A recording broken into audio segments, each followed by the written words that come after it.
ہمارے نبی کے بارے میں پوری امت کا اجماع ہے بھائی، نہ لکھنا جانتے تھے اور نہ پڑھنا جانتے. ابے بھائی پھر کیوں فالو کر رہے ہو یار؟ خود بول رہے ہو کہ نہ لکھنا جانتے تھے اور نہ پڑھنا، امی تھے. ما تخطہ بیمینک، قرآن کہہ رہے ہیں محمد صلی اللہ علیہ وسلم جو قرآن پیش کر رہے ہیں ایک لفظ بھی ان کے دائیں ہاتھ نے کبھی نہیں لکھا، ایک لفظ نہیں لکھا. جیسے ہی آیت نازل ہوتی آپ کبھی زید ابن ثابت کو بلا رہے ہیں، کبھی کسی اور صحابی کو بلا رہے ہیں، بھائی لکھو لکھو. اور دیکھو ہمارے نبی صلی اللہ علیہ وسلم جب قرآن لکھوایا نا تو چونکہ آپ لکھنا پڑھنا نہیں جانتے تھے تو بعض دفعہ کاتب سے گرامر کی غلطی ہوئی لکھنے میں، ہمارے نبی نے اس کی کریکشن نہیں کی. آپ کو نہیں پتا چلا کہ گرامر کے لحاظ سے یہ غلط لکھا ہوا ہے، وہ اب تک اسی طرح لکھا ہوا ہے. یہ الف کے ساتھ لکھنا گرامر کے لحاظ سے غلط، کیونکہ تنوین ناؤن پہ آتی ہے، سینٹنس پہ یا فعل پہ تنوین کبھی بھی نہیں آتی. سمجھ میں آ رہی ہے بات کہ نہیں آ رہی ہے؟ جبریل آئی آیت لے کے آپ نے اس کو پروناؤن کیا اپنی زبان سے لنستان، تو کاتب نے کیونکہ عن میں آواز نون کی آ رہی ہے تو کاتب نے اس وقت لکھ دیا نون کے بجائے الف ڈال دیا جو تنوین کی علامت ہے. یہ گرامر کے لحاظ سے 100% کیا ہے؟ مسٹیک. آپ کبھی بھی عربی میں سینٹنس پہ تنوین نہیں ڈالو گے. آج آپ کے بیان میں آپ نے ایک جو بات کی اور بہت سارے لوگ جو تھے وہاں پہ انہوں نے کویشچن بھی اٹھایا جس میں آپ نے ہمارے تمام جو مکتبہ فکر کے لوگ ہیں ان کا یہ ماننا ہے اور ہمارا بھی یہ ماننا ہے کہ قرآن جس طرح سے وجود میں آیا ہے وہ ایک حقیقت ہے، اس میں کسی نے آج تک غلطی نہیں نکالی. آج آپ نے ایک بات جو کہی ہے اس میں آپ نے کہا ہے کہ گرامیٹیکلی ایک لفظ جو ہے آپ نے قرآن کا کہا کہ وہ غلط ہو سکتا تھا لیکن شاید اب وہ اس لیے نہیں ہوا. آپ نے اچھی مثال دی کہ وہ تا قیامت تک رہنا ہے، آپ نے ایک اچھی مثال دی. لیکن اس کو مجھے یہ لگتا ہے کہ بہت سارے لوگ اس کو اس طرح نہیں لیں گے، وہ کہیں گے کہ قرآن میں تو کوئی غلطی ہے نہیں اور آپ نے کیسے وہ کہہ دیا. تو اس میں نے اس کو بیان میں ایکسپلین کیا ہے. اب دیکھو جو نیگیٹو سوچے گا تو اس کا تو کوئی حل ہی نہیں ہے. میں نے بار بار یہ رکھا ہے ظاہراً صورتاً حقیقتاً نہیں، کیونکہ ہم گرامر کسی زبان سے ہی لیتے ہیں نا تو اس میں تو معیار قرآن ہے ہمارے پاس. صورتاً مطلب عام معمول سے ہٹ کر کچھ چیزیں حقیقت میں نہیں ہوتی، ظاہراً ہوتی ہیں، صورتاً ہوتی ہے. تو اب یہ جو سینٹنس ہے یا جملہ ہے اس پر تنوین نہیں آتی ہے، لیکن قرآن میں لنسفعن بالناصیہ پہ تنوین ہے، عین کے بعد الف ہے. جو بار بار میں نے کہا حقیقت میں غلطی نہیں ہے، صورتاً بظاہر دیکھنے میں ہی عام لا سے ہٹ کر ہے. تو یہ اس لیے رہنے دیا جو عام لا سے ہٹ کر ہے، جو دیکھنے میں غلطی لگ رہی ہے. صورتاً کا مطلب یہی ہوتا ہے نا، شاید میں نے گاڑی اردو استعمال کیا تو لوگ سمجھ نہیں پائے ہوں گے. ظاہراً کا مطلب یہی ہے کہ عام گرامر کے لحاظ سے عین کے بعد نون آنا چاہیے، لیکن ایک عام اس سے ہٹ کر جب لکھا گیا ہے تو قرآن میں کسی نے بعد میں یہ ہمت نہیں ہوئی کہ اس کو ایک عام قاعدے کے مطابق لکھے، بلکہ اس کو ایز اٹ از رہنے دیا گیا ہے.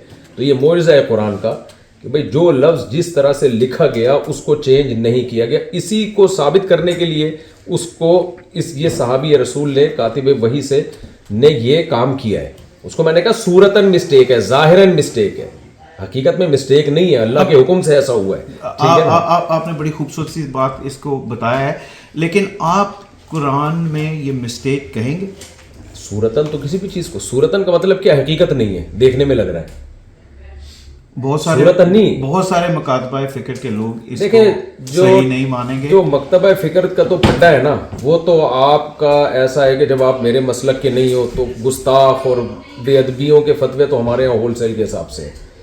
وہ تو کوئی بھی لگانا چاہے کہ اس نے قرآن کی توہین کر دی ہے، اس نے گستاخی کر دی ہے، وہ تو مذہبی لوگوں کا ایک منجن ہے، سمجھ رہے ہیں نا. یہ تو جہاں مسلکی اختلاف ہوگا آپ جتنی بھی اچھی نصیحتیں کریں، کسی نے انہیں کوئی نہ کوئی چیز نکال کے آپ کو دائرہ اسلام سے باہر نکالنا ہے، تو اس کا تو دنیا میں کوئی حل نہیں ہے. لیکن میں نے جو مسٹیک کا لفظ استعمال کیا اس میں بار بار کہا ظاہراً صورتاً، یعنی حقیقتاً نہیں. صورتاً مطلب عام قاعدہ اور قانون جو ہٹ کر ہے اس سے ہٹ کے اس کو لکھا گیا. اس کی اور مثال ہے فتقبلها ربها بقبول حسن. عربی میں ورب فعول کے وزن پر ہوتا ہے، مصدر فعول نہیں ہوتا. اچھا میرا قبول نہیں ہے، لفظ اصل قبول ہے. اچھا لیکن قرآن میں قبول کا لفظ آیا ہے، تو ہم کیا کہیں گے؟ عام قاعدے سے ہٹ کر ہے.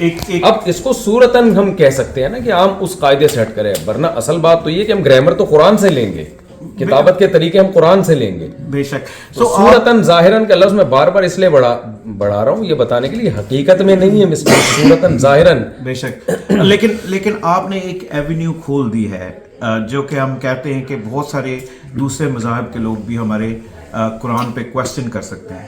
آپ نے ایک کوشچن نہیں, دوسرے مذاہب کے آدمی کو اگر عقل ہوگی نا, آپ نے ایک کوشچن تو ضرور کھول دیا. دیکھیں دوسرا مذہب کا کوئی بھی ہوگا نا جس میں شعور ہوگا وہ اس ایکسپلینیشن کو سمجھے گا کہ کیا کہہ. لیکن اگر ہم ہی کہیں کہ اس میں یہ بات ہے تو پھر دوسرے مذاہب کے لوگ نہیں, وہ تو اگر میں یہ نہیں کہتا ہوں تو ویسے ہی کوشچن اٹھا سکتا ہے. آپ وہ کہے گا گرامر میں, وہ کہے گا ساری کتابوں میں عربی گرامر کی کتابوں میں لکھا ہوا ہے فعل پر تنوین نہیں آتی, وہ تو یہ کوشچن اٹھائے گا.